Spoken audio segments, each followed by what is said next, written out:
دنیاوی مصیبتیں اور پریشانیاں درود پاک سے ختم۔ کسی شخص نے کسی دوست سے 3000 دینار قرضہ لیا اور واپسی کی تاریخ مقرر کر دی، مگر ہوتا وہی ہے جو منظور خدا ہو۔ اس شخص کا کاروبار بالکل ختم ہو گیا، وہ بالکل کنگال ہو گیا۔ قرضہ خواہ نے تاریخ مقرر پر پہنچ کر قرضہ کی واپسی کا مطالبہ کیا۔ اس مقروض نے معذرت چاہی کہ بھائی میں مجبور ہوں، میرے پاس کوئی چیز نہیں ہے۔ قرضہ خواہ نے قاضی کے ہاں دعویٰ درج کروا دیا۔ قاضی صاحب نے اس مقروض کو طلب کیا اور سماعت کے بعد اس مقروض کو 1 ماہ کی مہلت دی اور فرمایا کہ اس قرضے کی واپسی کا انتظام کرو۔ مقروض عدالت سے باہر آیا اور سوچنے لگا کہ کیا کروں۔ ممکن ہے کہ اس نے کہیں سے یہ پڑھا ہو یا علماء کرام سے یہ سنا ہو کہ نبی کریم رؤوف رحیم صلی اللہ تعالیٰ علیہ وسلم کا ارشاد گرامی ہے، جس شخص پر کوئی مصیبت آ پڑے تو وہ مجھ پر درود پاک کی کثرت کرے، کیونکہ درود پاک پریشانیوں مصیبتوں کو لے جاتا ہے اور رزق بڑھاتا ہے۔ اس نے عاجزی اور انکساری کے ساتھ مسجد کے گوشے میں بیٹھ کر درود پاک پڑھنا شروع کر دیا۔ جب 27 دن گزر گئے تو اسے رات کو ایک خواب دکھائی دیا۔ کوئی کہنے والا کہتا ہے، اے بندے تو پریشان نہ ہو، اللہ عز و جل تیرا کارساز ہے، تیرا قرضہ ادا ہو جائے گا۔ تو علی بن عیسیٰ وزیر سلطنت کے پاس جا اور جا کر اسے کہہ دے کہ میرا قرضہ ادا کرنے کے لیے مجھے 3000 دینار دیں۔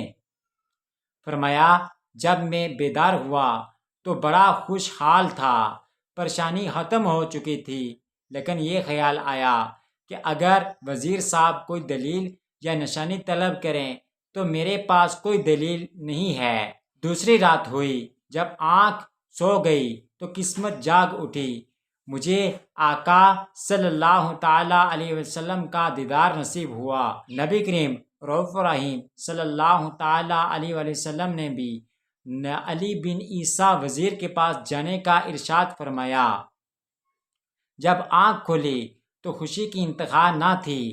تیسری رات پھر امت کے والی صلی اللہ تعالیٰ علیہ وآلہ وسلم تشریف لاتے ہیں اور پھر حکم فرماتے ہیں کہ وزیر علی بن عیسیٰ کے پاس جاؤ اور اس کو یہ فرمان سنا دو۔ عرض کیا، یا رسول اللہ صلی اللہ تعالیٰ علیہ وآلہ وسلم، فدا کا ابی و امی، میں کوئی دلیل یا علامت چاہتا ہوں جو کہ اس ارشاد کی صداقت کی دلیل ہو۔ یہ سن کر رسول اللہ صلی اللہ تعالیٰ علیہ وسلم نے فرمایا کہ اگر وزیر تجھ سے کوئی علامت دریافت کرے تو کہہ دینا، اس کی سچائی کی علامت یہ ہے کہ آپ نماز فجر کے بعد کسی سے کلام کرنے سے پہلے 5000 بار نبی کریم رؤوف رحیم صلی اللہ تعالیٰ علیہ وسلم کی دربار میں پیش کرتے ہیں، جسے اللہ اور اس کے فرشتے کے علاوہ کوئی نہیں جانتا۔ یہ فرما کر سیدنا عالم صلی اللہ تعالیٰ علیہ وآلہ وسلم تشریف لے گئے۔ میں بیدار ہوا، نماز فجر کے بعد مسجد سے باہر آیا اور آج مہینہ پورا ہو چکا تھا۔ میں وزیر کے ہاں پیش ہو گیا اور رہائش کے گاہ میں پہنچ گیا اور وزیر صاحب سے سارا واقعہ سنا دیا۔ جب وزیر صاحب نے کوئی دلیل طلب کی اور میں نے نبی کریم رؤوف رحیم صلی اللہ تعالیٰ علیہ وسلم کا ارشاد سنایا تو وزیر صاحب خوشی اور مسرت سے چمک اٹھے اور فرمایا، مرحبا۔ اور پھر وزیر صاحب اندر گئے اور 9000 دینار لے کر آ گئے۔ ان میں سے 3000 گن کر میری جولی میں ڈال دیے اور فرمایا، یہ 3000 دینار ادائیگی کے لیے، اور پھر 3000 اور دیے، یہ کہہ کر کہ اپنے بال بچے کا خرچہ، اور پھر 3,000 اور دیے اور فرمایا یہ تیرے کاروبار کے لیے، اور ساتھ ہی وقت قسم دے کر کہا اے میرے بھائی تو میرا دینی اور ایمانی بھائی ہے، خدارا یہ تعلق اور محبت نہ توڑنا، جب بھی آپ کو کوئی کام کوئی حاجت درپیش ہو تو بلا جھجک آ جانا، میں آپ کے کام دل و جان سے کر دوں گا۔ فرمایا کہ میں وہ رقم لے کر سیدھا قاضی صاحب کی عدالت میں پہنچ گیا، اور جب فریقین کو بلایا تو میں قاضی صاحب کے ہاں پہنچا اور دیکھا کہ قرض خواہ وہاں موجود تھا۔ میں نے 3,000 دینار گن کر قاضی صاحب کے سامنے رکھ دیے۔ اب قاضی صاحب نے سوال پیش کیا تو یہ اتنی دولت کہاں سے لے کر آیا ہے تو، حالانکہ تو مخلص اور کنگال تھا۔ میں نے سارا واقعہ بیان کر دیا۔ قاضی صاحب یہ سن کر خاموشی سے کھڑے ہو کر گھر گئے اور گھر سے 3,000 دینار لے کر آ گئے اور فرمایا ساری برکتیں وزیر ہی کیوں لوٹے، میں بھی اسی سرکار صلی اللہ تعالیٰ علیہ وآلہ وسلم کا غلام ہوں، تیرا یہ قرضہ میں ادا کرتا ہوں۔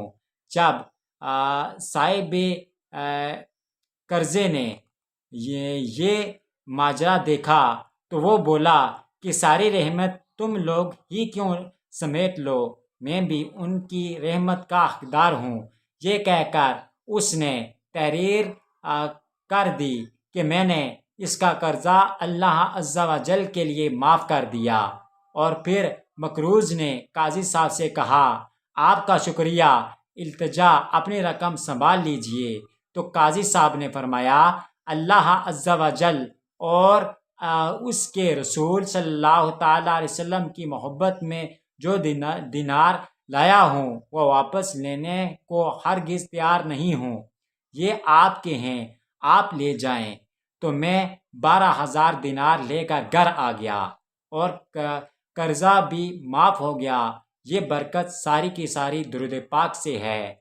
مشکل جو سر پر آ پڑے تیرے ہی نام سے ٹلے، مشکل کشا ہے تیرا نام، تجھ پر لاکھوں درود و سلام۔